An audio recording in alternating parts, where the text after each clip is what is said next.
Hola, ¿cómo han estado, amigas y amigas de YouTube? El día de hoy les traigo un nuevo video, el cual consiste en la medición de voltajes de un televisor Westinghouse de 14 pulgadas. He estado un poco ausente por cuestiones de estudio.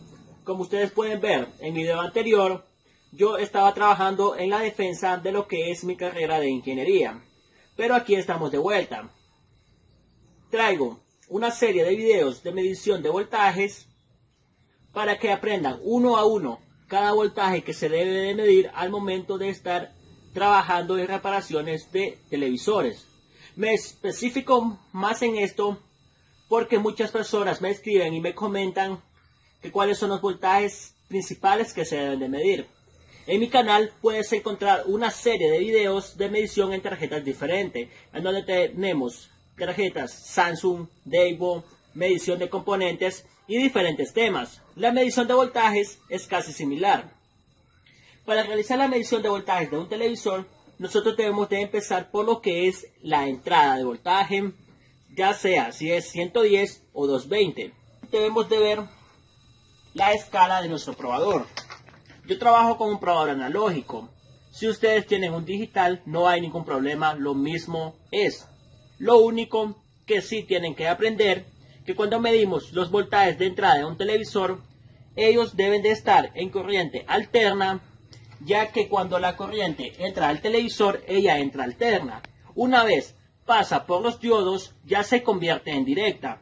Así que les demostraré esto. Ponemos nuestro probador en la escala de 250 voltios de corriente alterna y medimos lo que es el voltaje de entrada.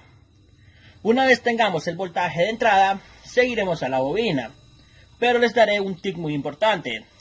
Si ustedes conectan el televisor y no tenemos voltaje en la entrada, lo que nosotros debemos de hacer es medir el cable en la escala de continuidad. Y de esta manera nos daremos si no se encuentra ninguna línea cortada. Seguimos hasta la bobina, pero de la bobina él se dirige a los diodos. Así que una vez ha pasado por los diodos, ya ha pasado a directa. Ahora nuestro probador lo pondremos en la escala de 250 voltios de corriente directa y mediremos el condensador. Ahí tenemos una medición de casi 200 voltios. Una vez tengamos esta medida, iremos a medir lo que es la salida de voltajes de la fuente. Debemos de tomar un pin negativo. Como les he dicho en mis videos anteriores, podemos ocupar el negativo del tubo. Yo lo hago de esta manera para solamente estar trabajando con la línea positiva. Ahora iremos a medir lo que son los diodos de salida de la fuente.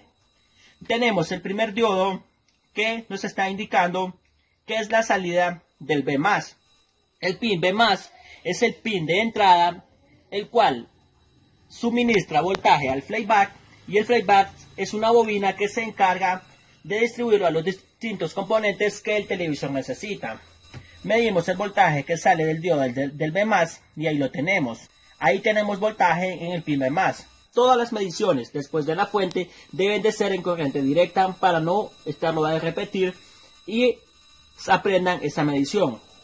Voltaje de entrada debe ser en alterna. Una vez saliendo de la fuente y pasando por diodos debe ser en directa. Ahora tenemos aquí el voltaje vertical. Como ustedes pueden ver, el voltaje vertical se encuentra muy bien. Ahora vamos a seguir con un voltaje el cual debe de estar, ya que sin este voltaje no tendremos señal en nuestro TV. Es el voltaje de los 33 voltios del selector. Ahí se encuentra muy bien. Ahora seguiremos a medir un voltaje que son los 5 voltios del litro. Ponemos nuestro probador en la escala de 10 voltios, siempre dejando el negativo donde lo hemos colocado, y mediremos los 5 voltios del litro. El voltaje del litro se encuentra muy bien. Ahora tenemos lo que es el voltaje del integrado de sonido. Para hacer la medición del voltaje del integrado de sonido, nosotros siempre nos debemos de ir primero al condensador más grandecito que esté cerca del integrado. ¿Por qué a este condensador?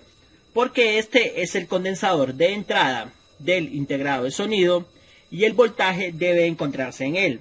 Aquí yo ya lo tengo ubicado y aquí es donde debo tener el voltaje del integrado de sonido y como ustedes pueden ver se encuentra muy bien. Si nosotros no tuviéramos este voltaje integrado de sonido, nosotros debemos de aprender a estudiar los circuitos y a seguir los circuitos sin confundirnos. Después de que él llega a este condensador, él sigue y va hacia una resistencia.